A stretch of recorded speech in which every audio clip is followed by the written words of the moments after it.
जय गुरुदेव. आचार मार्गाची ठाई, राव रंक सारकाची पाही. मार्ग चुकता अग्रेसरही, येई नीच पदाशी. या ओवीतून माऊली आपल्याला आचार धर्म सांगतात. ज्ञान आणि विज्ञान. साखर गोड आहे हे ज्ञान आहे, तर साखर जिभेवर ठेवणं हे विज्ञान आहे. तसे सर्वाभूती परमात्मा पाहावा, माझे हृदय जो आहे तोच सर्वांच्या हृदयात वसलेला आहे, हे कळणं म्हणजे ज्ञान आहे. त्याप्रमाणे वागणं म्हणजे विज्ञान आहे. तर आचार मार्गाचे ठाई, राव रंक सारखेची पाही. हे जे ज्ञान मार्गावर लोक आहेत, ज्यांना परमार्थ मार्गावर जी लोक आहेत, मग तो राजा असो की साधू असो की सामान्य साधक असो, शिवाचार्य असो की जगद्गुरु असो, कुणीही असो, त्याला ज्ञानाप्रमाणे आचरण केलंच पाहिजे. मार्ग चुकता अग्रेसरही, येई नीच पदाशी. कारण एखाद्या सामान्य माणसानं चूक केली तर त्याला कळत नाही म्हणून चूक केली म्हटलं जातं. पण एका जबाबदार, ज्याला कळते अशी ज्ञानी माणसाकडून जर आचार सुटला तर त्याचं सर्वात लवकर पतन होतं, असं या ओवीतून माऊलीला सांगायचं आहे. या ओवीविषयी माऊलीला विचारला असताना, आप्पा या ओवीचं रहस्य सांगा. त्यावेळेस आप्पांना आपल्या शालेय जीवनातलं उदाहरण सांगितलं की आम्ही शाळेला असताना सोलापूरला संस्कृत पाठशाळेत शिकत असताना तिथं एका महाराजाची पालखी चालली होती. पालखीत महाराज बसलेले होते आणि कपाळावर भस्म, रुद्राक्षाच्या माळा, सगळं वैभवानं भजन वगैरे म्हणत सगळी महाराजाची पालखी चाललेली होती. आणि हे आप्पा आणि त्यांचे मित्र, मुलं सर्व बघायला आले ते पालखी. त्यावेळेस तिथं पालखीच्या जवळ उभारलेले दोन ग्रहस्थ हिंदीतून बोलत होते. म्हणले आप्पा, एक ग्रहस्थ दुसऱ्या माणसाला म्हणाला, बाहर तो सब कुछ अच्छा दिख रहा है, लेकिन अंदर तो कुछ और है. या दोघांचं संभाषण पालखीतल्या महाराजांनी ऐकलं आणि पालखी वाहणाऱ्याला सूचना केली, उभा करा. आणि त्या दोन बोलणाऱ्या माणसाला, ए मूर्खांनो, गाढवांनो, इकडे या, काय बोलत होता तुम्ही? त्यावेळेस ते दोघच पुन्हा बोलू लागले, जो अंदर था वो बाहर आ गया.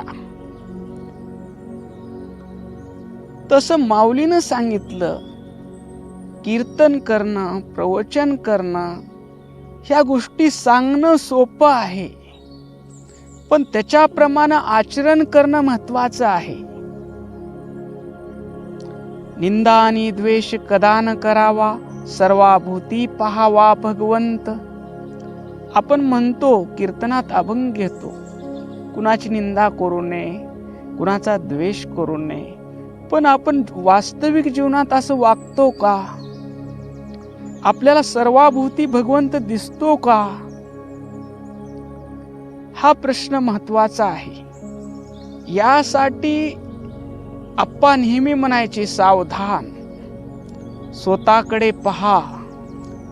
या सावधान म्हणण्यामध्ये आप्पाचा उद्देश होता की तुम्ही जे ऐकत आहात, जे तुम्ही परमरहस्य ग्रंथ वाचत आहात, जे संताची तुम्ही अभंगवाणी वाचत आहात, त्या वाचल्याप्रमाणे तुमच्या जीवनात तुमच्याकडून आचरण होत आहे का? या बाबतीत तुम्ही सतत सावध राहिलं पाहिजे आणि तुम्ही स्वतःकडे पाहिलं पाहिजे. कारण आचार मार्गाचे ठाई, राव रंक सारखेची पाही.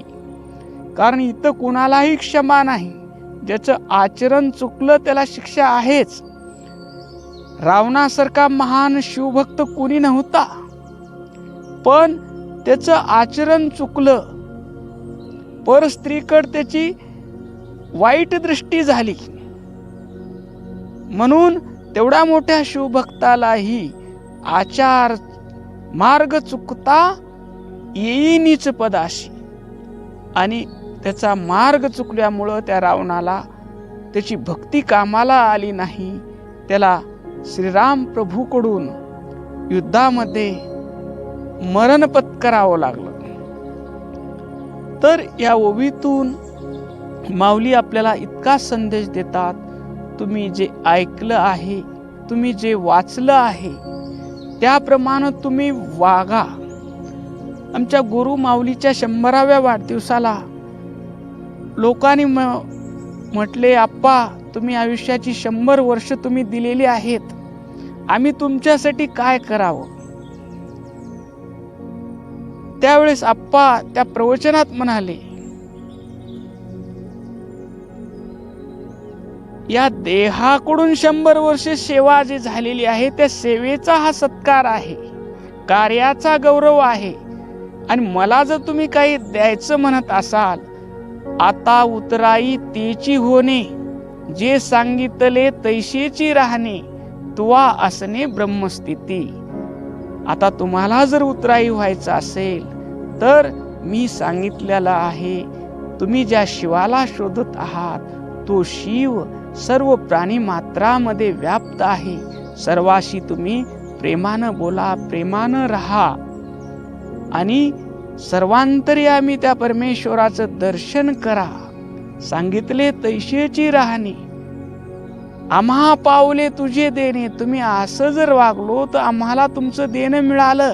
कारण तुवा असणे जे ब्रह्मस्थिती, तुम्हाला सर्वाभूती ज्या दिवशी परमेश्वर दिसला, माझे हृदय जो असे तोच सर्वा ठाई वसे, रागे भरू कोणावरी देव भरला चराचरी.